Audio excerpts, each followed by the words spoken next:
Hello friend, this is physics with Swapnil. तो आज हमारा जो टॉपिक है वो है 10 वर्दी पॉइंट्स ऑन इक्विपोटेंशियल सरफेस। तो पहला पॉइंट यही है, ये होता क्या इक्विपोटेंशियल सरफेस। तो इक्विपोटेंशियल सरफेस का एग्जांपल से अपन देखते हैं। मान लीजिए इलेक्ट्रिक फील्ड है और ये दो पॉइंट है 1 और 2। तो 1 और 2 क्या होंगे, सेम पोटेंशियल में होंगे, क्योंकि हम इलेक्ट्रिक फील्ड के अलॉन्ग नहीं जा रहे हैं, हम इलेक्ट्रिक फील्ड के परपेंडिकुलर जा रहे हैं। जब हम इलेक्ट्रिक फील्ड के परपेंडिकुलर जाएंगे तो अगर हम इसको ए पॉइंट देते हैं और इसको हम वी देते हैं तो वी ए इक्वल टू क्या हो जाएगा, वी बी हो जाएगा। तो ये हमारा जो हो जाएगा, इसमें अगर हम सी पॉइंट भी लेंगे तो V B equal to V C हो जाएगा। तो ये जो लाइन है, ये जो हमारी लाइन है, this line is equipotential surface. ये क्या लाइन है हमारी, क्या है, इक्विपोटेंशियल सरफेस। यहाँ पे पोटेंशियल सेम क्यों होगा, क्योंकि हम जानते हैं चेंज इन पोटेंशियल क्या होता है, ई डॉट डी आर होता है। ठीक है, तो आर ऐसा है, ई ऐसा है, तो परपेंडिकुलर है, तो ये खुलता है E D R cos theta, और कॉस थीटा यहाँ पे हमारा क्या है, 90 है, और कॉस 90 जीरो होता है। तो डेल वी क्या हो जाएगा, जीरो, मतलब V B minus V A equal to zero, मतलब V A equal to V B. ठीक है, तो कोई भी जो ये इन पॉइंट्स को लाइन ही तो जोड़ रही है, तो जो लाइन है वो इक्विपोटेंशियल सरफेस है, तो हम इसको बोल सकते हैं locus of all points joining, locus of all points having same potential, locus of all points having same potential is known as equipotential surface, EPS, equipotential surface, है ना। मतलब जो भी पॉइंट्स का सेम पोटेंशियल, यहाँ पे ए बी सी का same potential है, तो ये जो हमको लोकस मिला है, लोकस क्या मिला है, इसमें हमें लाइन मिला है, तो ये लाइन हमारी क्या हो गई, इक्विपोटेंशियल सरफेस हो गई। ठीक है, अब ये जो इक्विपोटेंशियल सरफेस है, ये एक लाइन भी हो सकती है, जैसे इस एग्जाम्पल में एक सरफेस भी हो सकती है, ठीक है, और एक वॉल्यूम भी हो सकती है। ठीक है, तो अलग अलग एग्जाम्पल हम देखेंगे। तो equipotential line, equipotential surface can be line, can be a surface and can be a volume. So I think you got the first point of equipotential surface. Now second point इसका अपन discuss करते हैं कि second point क्या है इसका। Second point क्या है कि जो इलेक्ट्रिक लाइन ऑफ फोर्स है, हमारी जो इलेक्ट्रिक लाइन ऑफ फोर्स है is always perpendicular to equipotential surface. हमेशा ईपीएस, इक्विपोटेंशियल सरफेस क्या होंगी, परपेंडिकुलर होंगी। क्यों होंगी, बहुत ही ऑब्वियस बात है। मान लीजिए ये हमारा सरफेस है, ये हमारा इक्विपोटेंशियल सरफेस है, ये जो हमारा है इक्विपोटेंशियल सरफेस है, और हमारी इलेक्ट्रिक फील्ड ऐसी है, एंगल में है, इलेक्ट्रिक फील्ड हमारी क्या है, एंगल में है। तो इसके दो कंपोनेंट होंगे, ये मान लीजिए थीटा है, तो ये क्या हो जाएगा, ई कॉस थीटा हो जाएगा, और ये क्या हो जाएगा, ई साइन थीटा हो जाएगा, है ना। इसके दो कंपोनेंट हो जाएंगे। अब ये जो कंपोनेंट है ई कॉस थीटा, मान लीजिए मेरे पास दो पॉइंट है, यहाँ पे ए पॉइंट है, यहाँ पे बी पॉइंट है, तो वर्क डन हम जानते हैं क्या होता है, ई क्यू, वर्क डन हमारा जो होता है वो क्या होता है, क्यू ई डी होता है, हमारा जो वर्क डन होता है क्यू ई डी होता है। ठीक है, तो यहाँ पे Q और E क्या है हमारा, E cos थीटा है, और A से B की दूरी मान लेते हैं D है, तो वर्क डन हमारा ये आ जाएगा, Q E cos theta D आ जाएगा। लेकिन इक्विपोटेंशियल सरफेस का मतलब ये होता है कि A का पोटेंशियल B का पोटेंशियल सेम है, और हम जानते हैं कि वर्क डन क्या होता है, Q डेल V, मतलब Q into V B minus V A, और इक्विपोटेंशियल सरफेस है ये, तो वी बी और वी ए का पोटेंशियल क्या है, सेम है, तो हमें क्या लिखना पड़ेगा, Q V A minus V ए, तो ये क्या हो जाएगा, जीरो हो जाएगा, तो वर्क डन हमारा क्या हो जाएगा, जीरो हो जाएगा। मतलब इक्विपोटेंशियल सरफेस पे वर्क डन नहीं होता है, और हमारा वर्क डन आ रहा है, क्यों आ रहा है, क्योंकि हमने इसको क्या लिया है, एक इंक्लिनेशन पे लिया है, एक एंगल पे लिया है। तो इसलिए हमेशा हमारा जो इलेक्ट्रिक लाइन ऑफ फोर्स होता है वो परपेंडिकुलर होता है। अगर परपेंडिकुलर लेंगे तो कोई सा कंपोनेंट ही नहीं आएगा सरफेस के पैरेलल, जिससे वर्क डन नहीं होगा, है ना। सो ये पॉइंट बहुत बहुत इंपॉर्टेंट है। एक electric line of force is always perpendicular to equipotential surface. Okay.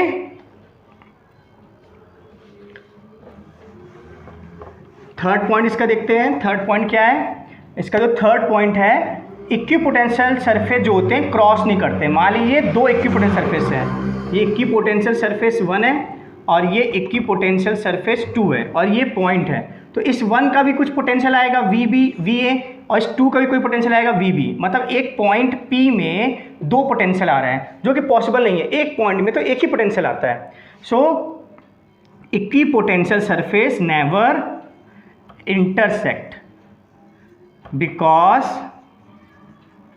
there will be two potential at a point which is not possible, जो कि पॉसिबल नहीं है। इसलिए कभी भी इक्विपोटेंशियल सरफेस क्रॉस एक दूसरे को नहीं करते हैं। ठीक है,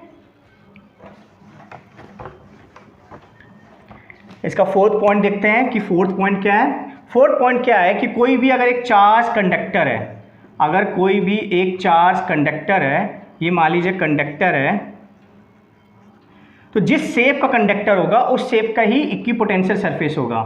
तो इक्विपोटेंशियल सरफेस उसी शेप का होगा। ठीक है, तो इक्विपोटेंशियल जो सरफेस होता है चार्ज कंडक्टर का, उसी के जैसे होता है। Equipotential surface is same as the shape of charge conductor. ठीक है, the same of charge conductor. ठीक है, इक्विपोटेंशियल सरफेस क्या होता है? सेम होता है ना इसके। अगर ऐसा नहीं होगा तो मान लो अगर ये इक्विपोटेंशियल सरफेस नहीं है, ठीक है, तो ये VA है, ये VB है। अगर ये इक्विपोटेंशियल सरफेस नहीं है, इफ इट नॉट सो तो पोटेंशियल डिफरेंस आ जाएगा, जिससे कि चार्ज जो है मूव करने लगेगा। If it not so charge will move. But हम जानते हैं चार्ज तो रेस्ट में है, but we know charge is at rest, so shape of conductor is equipotential surface. जो शेप होता है कंडक्टर का वैसे इक्विपोटेंशियल सरफेस होता है। मतलब यहाँ का पोटेंशियल और यहाँ का पोटेंशियल क्या होना चाहिए? बराबर। VA = VB होना ही चाहिए, क्योंकि अगर ये नहीं होंगे पोटेंशियल डिफरेंस होगा तो जो चार्ज है वो मूव कर जाएगा और चार्ज तो रेस्ट में है, इसलिए सेम पोटेंशियल में मतलब जो शेप है कंडक्टर का वैसे इक्विपोटेंशियल सरफेस होता है। ठीक है, आई होप आपको ये भी समझ में आया होगा। अब देखते हैं इसका फिफ्थ पॉइंट देखते हैं। फिफ्थ पॉइंट क्या है? फिफ्थ पॉइंट इसका जो है वो है, अगर आप देखते हैं इक्विपोटेंशियल सरफेस 1 है और ये इक्विपोटेंशियल सरफेस 2 है, यहाँ पे इलेक्ट्रिक फील्ड EA है, यहाँ पे इलेक्ट्रिक फील्ड EB है। तो हम जानते हैं रिलेशन होता है E.dr = dV होता है, और इसको अपन लिख सकते हैं E = dV/dr minus with sign. तो क्या है कि अगर आपका ये जो आपका E है, अगर dV आपका कांस्टेंट है, जैसे मान लो ये जो इक्विपोटेंशियल सरफेस है एक 1 है और ये 2 है, तो E is inversely proportional to dr। मतलब गैप जितना कम होगा उतनी इलेक्ट्रिक फील्ड स्ट्रांग होगी। ठीक है, तो यहाँ पे गैप जो है कम है और यहाँ पे गैप क्या है, इक्विपोटेंशियल सरफेस के बीच में गैप क्या है, यहाँ पे ज़्यादा है। तो E गैप कम है तो इलेक्ट्रिक फील्ड स्ट्रांग होगी, तो मतलब EA ज़्यादा होगी EB से। तो crowded lines, crowded equipotential surface show strong electric field. जहाँ पे ज़्यादा होंगे ये, ठीक है, क्राउडनेस ज़्यादा होगी, यहाँ पे जहाँ पे ज़्यादा होंगे गैप कम होगा, वहाँ पे क्या होगा, इक्विपोटेंशियल सरफेस क्या होगा, इलेक्ट्रिक फील्ड क्या होगी, स्ट्रांग होगी। ठीक है, और जहाँ दूर दूर होंगे लेस क्राउड होगा तो क्या होगा, ये कमज़ोर होगी इलेक्ट्रिक फील्ड। ओके, इस फॉर्मूले से हम ये निकाल सकते हैं। ओके, नाउ नेक्स्ट पॉइंट है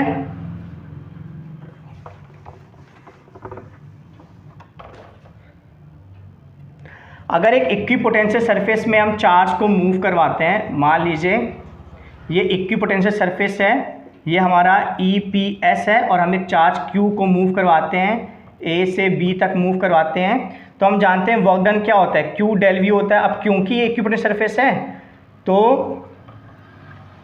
VB माइनस VA दोनों का पोटेंशियल सेम होगा, VB इक्वल टू क्या हो जाएगा, VA हो जाएगा। तो हमारा एक क्या हो जाएगा, Q VA माइनस VA, तो ये 0 हो जाएगा, तो वर्क डन हमारा क्या हो जाएगा, 0। तो वर्क डन हमेशा इक्विपोटेंशियल सरफेस में क्या होता है, 0। So work done is always 0 in equipotential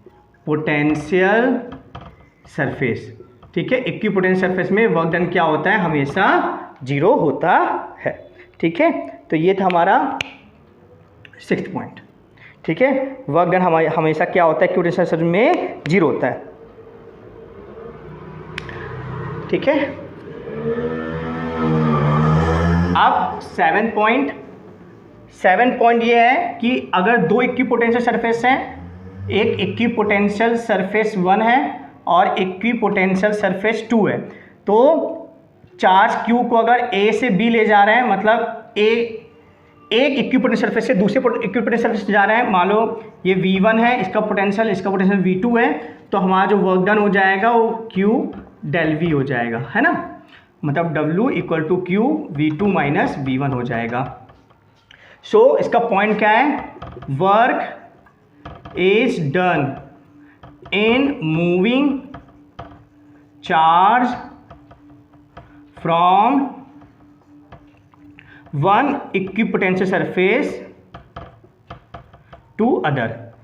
एक इक्विपोटेंशियल सरफेस से दूसरे इक्विपोटेंशियल सरफेस में वर्क डन होता है, लेकिन एक ही इक्विपोटेंशियल सरफेस में एक जगह से दूसरी जगह आप जाओगे तो वर्क डन क्या होगा, 0 होगा। ओके, तो ये हमारा 7th पॉइंट है। अब मूव करते हैं 8th पॉइंट की ओर।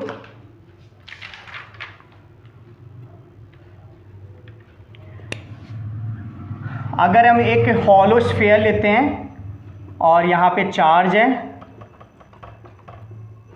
तो हम जानते हैं हॉलो स्फीयर के अंदर इलेक्ट्रिक फील्ड क्या होती है, 0 होती है। ये हॉलो चार्ज्ड स्फीयर है और अगर यहाँ पे सब जगह इलेक्ट्रिक फील्ड 0 है, मान लो A में, B में, C में सब जगह 0 है, तो सबका पोटेंशियल सेम होगा। अगर इलेक्ट्रिक फील्ड 0 होती है तो पोटेंशियल सेम होता है, तो VA equal to VB equal to VC होगा।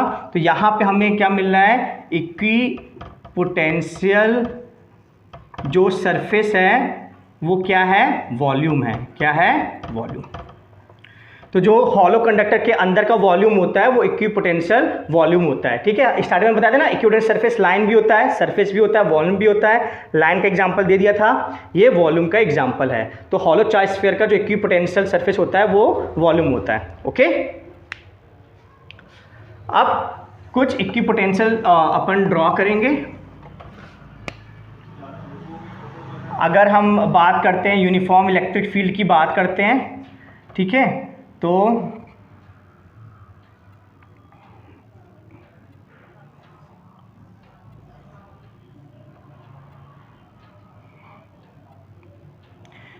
एक ये इक्विपोटेंशियल सरफेस है, क्योंकि अगर हम इलेक्ट्रिक फील्ड की डायरेक्शन में जाएंगे पोटेंशियल डिक्रीज करेगा। ठीक है, और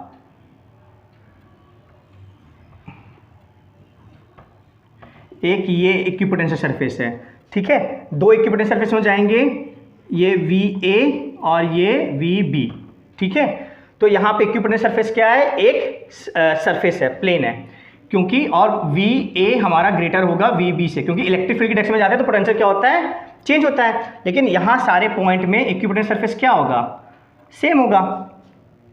ठीक है, तो अगर यूनिफॉर्म फील्ड है, इन यूनिफॉर्म फील्ड इक्विपोटेंशियल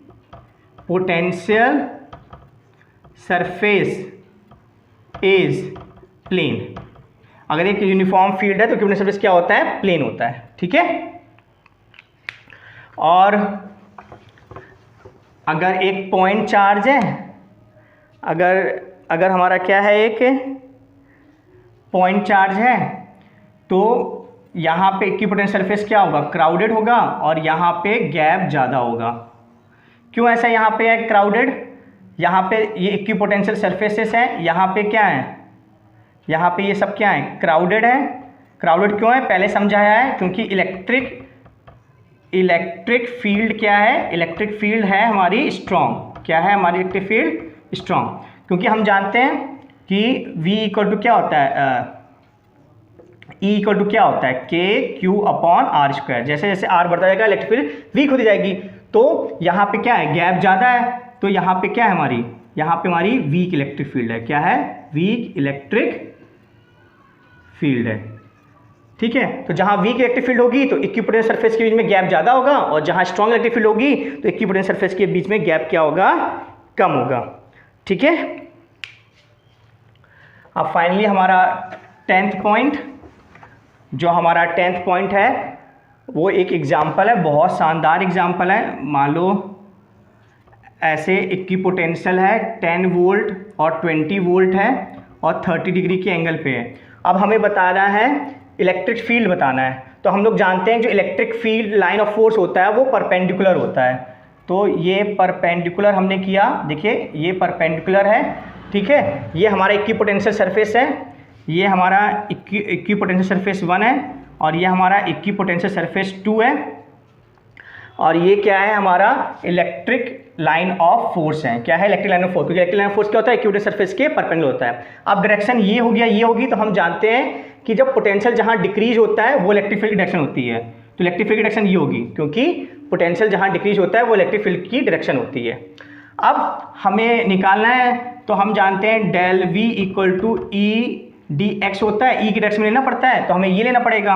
अब मान लो ये दूरी डी है, ठीक है, तो ये डी है आपका, और ये आपका 90 डिग्री है, तो ये आपका ये आपका हाइपोटेन्यूज होगा, ये परपेंडिकुलर होगा, ये बेस होगा। आपको परपेंडिकुलर चाहिए और हाइपोटेन्यूज दिया गया है, तो आप साइन 30 लगाओगे, तो साइन 30 क्या होता है, परपेंडिकुलर अपॉन हाइपोटेन्यूज होता है। तो साइन 30 होता है 1/2, और हाइपोटेन्यूज आपका डी है, तो परपेंडिकुलर हो जाएगा d/2। क्या हो जाएगा, d/2। ठीक है, तो ये डिस्टेंस आ गई d/2, तो डेल वी क्या हो जाएगा, e, और dx कितना आ गया, ये दूरी d/2, और डेल वी कितना आपका दिया गया है, फाइनल माइनस इनिशियल आपका दिया गया है, ये माइनस साइन होता है विथ माइनस साइन, तो 10 - 20 equal to minus E d/2, तो minus 10 equal to minus E d/2, minus minus cancel, तो 20/d इक्वल टू ई। तो इस तरह हम आसानी से इलेक्ट्रिक फील्ड निकाल सकते हैं। तो हमारा ये 10th एग्जाम्पल है, ये very special problem VSP। Okay, I hope आपको समझ में आएगा 10 वर्दी point. Thank you so much.